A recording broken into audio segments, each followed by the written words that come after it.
দুষ্টু পাখি। কবি বিদ্যুৎ মিশ্র। ও পাখি, তুই ভোরের বেলা ডাকিস কেন এসে? যখন আমি বিছানাতে গভীর ঘুমের দেশে। অন্য সময় কোথায় থাকিস, পাই না যে কেউ খোঁজ।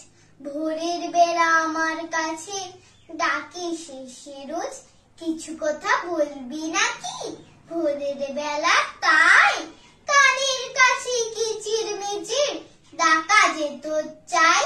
তোর ডাকে যে ঘুম ভেঙে যায়, কষ্ট বুঝিস নাকি? এখন আমার মধ্যরাত ভাই, অনেকটা ঘুম বাকি। দিনের বেলা আসিস তখন, ডাকিস ইচ্ছে মতন। বলবে না কেউ দুষ্টু পাজি, হার বজ্জাত যত। নমস্কার।